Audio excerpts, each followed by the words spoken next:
कहाँ इंटरेस्ट रह गया भैया इंडिया पाकिस्तान की लड़ाई में या फिर रोहित पांड्या की लड़ाई में? फिलहाल एलविश और मैक्सटन की लड़ाई के आगे कोई बोल सकता है क्या? इंग्लैंड की लंका लगने देखने से आरसीबी फैंस के आंसू निकलने देखने तक इसके बीच का जो ये टाइम था, हम तो सोच रहे थे भैया ये टाइम कैसे कटेगा, लेकिन इंस्टाग्राम पे बढ़िया बढ़िया पंगे देख के मजेदार टाइम पास हो रही है भैया।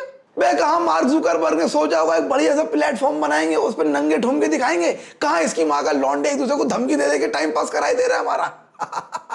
खैर इससे हो कुछ नहीं रहा है, हम जैसे लॉन्डो को काफी दिक्कत हो रही है, क्योंकि जब से फीड पर ये सब आना शुरू हुआ है, बाकी कंटेंट देखने के लिए उल्लू कुक्कू पे जाना पड़ता है। पहले की इंस्टाग्राम पे सारा जुगाड़ हो जाता था। If you know what I mean. खैर सिनेमा जगत में भी उछल पुथल हो गई भैया। वहां पर सिद्धार्थ मल्होत्रा आए दोबारा योद्धा बन के। जिस हिसाब से वो पिछली बार पुलिस वाले बन के आए थे, उनको योद्धा तो छोड़ो कुछ और ही बन के आना चाहिए था। बहरहाल हमने भी टाइम निकाल के देखी सिद्धार्थ मल्होत्रा की नई फिल्म योद्धा। कैसी लगी मुझे फिल्म, कैसी नहीं, आप सबको बताऊंगा अगले 5 पॉइंट्स में। Well that's because I am Jain and you are watching the 5 point reviews. Guys film बनती है एंटरटेन करने के लिए या फिर एजुकेट करने के लिए, लेकिन फिलहाल इलेक्शन सीजन चल रहा है तो फिल्में बनती है वोट बटोरने के लिए भी। खैर वोट बटोरने के लिए इस देश में जो बाकी सारे काम होते हैं उनके मुकाबले तो फिल्में बनना ही ज्यादा सही है। ऐसे में जब सिद्धार्थ मल्होत्रा की एक अलग तरीके की फिल्म आई तो लाइफ में काफी ज्यादा एक्साइटमेंट हो गई, खासकर इसलिए भी क्योंकि वो पिक्चर एविएशन के अराउंड है और एविएशन तुम्हारे भाई को इतनी पसंद है जैसे सोनू दी बूटी को इंडिका पसंद है। खैर इसीलिए मैंने शो का प्रीमियर शो देखा और फिल्म मुझे कैसी लगी और कैसे नहीं आप लोग को सारी बातें बताऊंगा। सबसे पहले शुरुआत करते हैं पॉइंट नंबर 1 यानी कि the plot of the film से। फिल्म का प्लॉट ये है कि इंडियन आर्मी की एक स्पेशल फोर्स यूनिट है जिसका नाम है योद्धा और उसके स्पेशल योद्धा है सिद्धार्थ मल्होत्रा। आदमी वो बहुत बढ़िया है, लेकिन उनकी एक ही दिक्कत है, ऑर्डर फॉलो नहीं करते। एक तो इसकी मां का पिछले कुछ फिल्मों में आर्म फोर्सेस के बेस्ट लोग ऑर्डर ही फॉलो नहीं करते। क्या चल रहा है भैया, ये फौजी है फौजी, अब के ऑर्डर बनाने वाले थोड़ी है कि ऑर्डर फॉलो ना करें। India's forces are known for their discipline, for their chain of command and for being very very organized। ऐसे में बार बार ऐसी फिल्में आ रही हैं जहां पर भैया एक आदमी होता है जो ऑर्डर ही फॉलो नहीं करता है। कोई क्या क्या चल रहा है ये? बॉलीवुड सोचता है कि रियलिज्म से हमको क्या लेना देना, बकचोदी भी तो दिखानी है।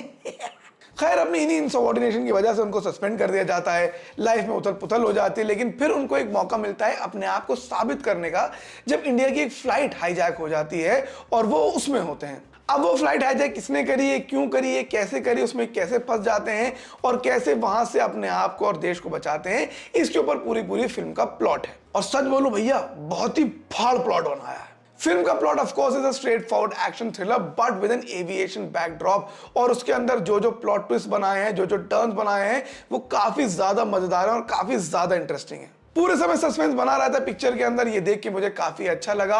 और जब भी कोई नई चीज आती है भैया तो देख के बढ़िया ही लगता है। जैसे अभी हाल ही में मुझे डीकैंट्स के बारे में पता चला। देखो भैया 18 से 50 साल के नल्ले बेरोजगार छपड़ी चप्पर चोर लौंडे सबके सब चाहते हैं कि बढ़िया बढ़िया डिजाइनर परफ्यूम लगाएं ताकि बाकियों को लगे कि ये तो कोई कोठी बंगले वाला लड़का है। बट भाई इतने महंगे होते ना ये परफ्यूम कि एक बोतल खरीदने में मेरी पूरी महीने की यूट्यूब की रेवेन्यू निकल जाए। थैंकफुली परफ्यूम ज्ञान पर आप इस तरह के डीकैंट्स खरीद सकते हैं। बेसिकली ये चंदा करके सामान खरीदने जैसा है। फॉर एग्जांपल ये एक बहुत ही फेमस डिजाइनर परफ्यूम है डियोर सवाज। इसकी एक बोतल 20-25 हजार रुपए की आती होगी, हमें क्या पता, लेकिन उसको अलग अलग छोटे छोटे स्मॉलर बॉटल्स में डाल दिया जाता है ताकि लोग उसे आसानी से खरीद सकें।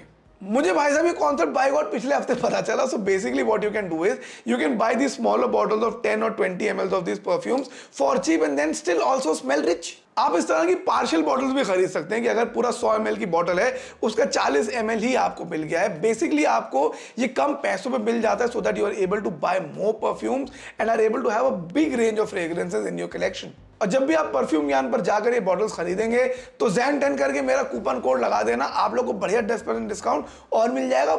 अच्छी है ना तुम्हारे भाई की। Point number 2 the thrill element of the film.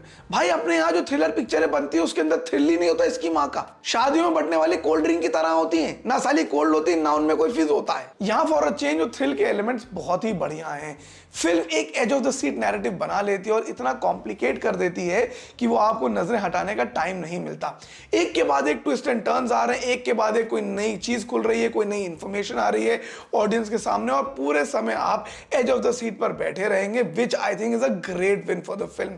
Film का जब फाइनल रेजोल्यूशन आने से पहले का टाइम होता है आप एक्चुअली काफी नर्वस होते हैं। आपको पता तो होता है भाई कि एंड में सब अच्छा हो जाएगा, लेकिन तब भी एक बढ़िया एक्साइटमेंट और नर्वसनेस पिक्चर बना लेती है। Point number 3, the performance of the film. Film के परफॉर्मेंसेस की बात करूं तो फिल्म के अंदर है सिद्धार्थ मल्होत्रा, राशि खन्ना, दिशा पाटनी एंड संदीप भैया वाले सनी हिंदुजा। उनको दिखाया नहीं गया है लेकिन वो हैं, बढ़िया लग रहा है पिक्चर में अंदर सनी हिंदुजा साहब। सिद्धार्थ मल्होत्रा इज गुड, उनकी एक्टिंग में बहुत ज्यादा लेयर्स नहीं थी लेकिन जितनी भी लेयर्स थी उन्होंने अच्छे से निभाया है। Most of his performance was around his action pieces और उन्होंने वो एक्शन पीसेस काफी अच्छे तरीके से करे हैं। दिशा पाटनी की बात करूं, अब आगे मैं क्या ही बोलूं भैया, दिशा पाटनी की एक्टिंग देखने कौन जाता है थिएटर? तुम एक्टिंग देखने जाते हो? चीवतिया बनाओगी दीवार को। लेकिन यहाँ पर also she is done a good job, she plays a different character और उनका कैरेक्टर देख के भी काफी अच्छा लगता है, वो भी बढ़िया परफॉर्मेंसेस करती हैं। राशि Khanna again has a very simple straight forward character and that also she does decently enough. Like I said the film is revolving around the action and the thrill और उसके अराउंड परफॉर्मेंस का जितना भी scope है वहां पर सबने ही अच्छा करके दिखाया है। Point number 4, the action itself of the film. Like I said कि एक्शन थ्रिलर के अंदर दो इंपॉर्टेंट चीजें होती है, एक होती है थ्रिल और दूसरा है of course no points for guessing action. Thrill तो पिक्चर ने बढ़िया बना ही लिया, फिल्म का एक्शन भी काफी इंटरेस्टिंग है। कुछ कुछ चीजें जो प्लेन के अंदर उन्होंने करी हैं, जिस तरह से प्लेन के अंदर डायनामिक्स काम करते होंगे, वो सारी की सारी चीजें बहुत अच्छी हैं। कैमरा वर्क बहुत अच्छा करा है एंड टुगेदर मिलकर जो एक्शन पीसेस निकल कर आते हैं वो काफी ठीक ठाक हैं। I won't say that they are great, that they are something that we have not seen before, लेकिन जिस तरह से एक्शन पीसेस को बनाया है वो काफी अच्छा है। If you are a fan of action specially hand to hand combat, आपको काफी ज्यादा मजा आएगा ये पिक्चर देखकर। देख रहे हो हैंड टू हैंड कॉम्बैट, बोल ऐसा रहो राजीव मसंद के 14 हो गए हम लोग। Point number 5, a bit of stretch. Film का ओपनिंग और क्लोजिंग में थोड़ा सा आपको स्ट्रेच महसूस होता है। पिक्चर के जो इंपॉर्टेंट एलिमेंट्स हैं सारे बीच में भरे हुए हैं जो काफी इंटरेस्टिंग है। फिल्म की शुरुआत में थोड़ा सा स्ट्रेच है, फिल्म की एंड में थोड़ा सा स्ट्रेच है। अगर उन दोनों स्ट्रेचेस को काट दिया जाता तो पिक्चर बहुत ही स्लिक पिक्चर बनकर निकल कर आती and that I think we should learn from Hollywood. कहां 90 मिनट के थ्रिलर्स बनते हैं, यहाँ पर मुझे लगता है थोड़ा सा वो स्ट्रेच इधर उधर हो गया। Otherwise I think it's a solid film. If you guys are a fan of action and thriller you should definitely watch this film. आपको काफी ज्यादा मजा आएगा पिक्चर देख के। मैं इस पिक्चर को देना चाहता हूं अपनी तरफ से 4 स्टार्स आउट ऑफ 5। पिक्चर मुझे काफी अच्छी लगी, आप लोग भी देखिए और जाके परफ्यूम खरीदिए, बदबू बदबू नहीं आनी चाहिए भाई बॉडी में से। बाकी लाइक कमेंट शेयर करो, तो मैं तुम लोगों को क्या बोलूं, तुम लोग ढीठ हो चुके हो अब। बाय।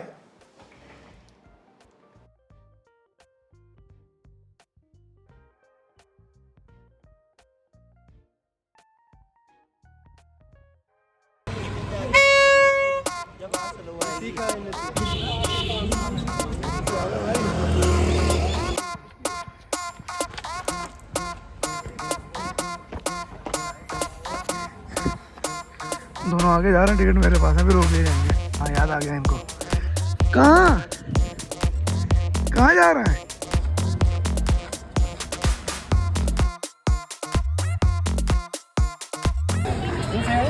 चलो आगे बैठेंगे, आगे बैठेंगे, आगे ही बैठेंगे।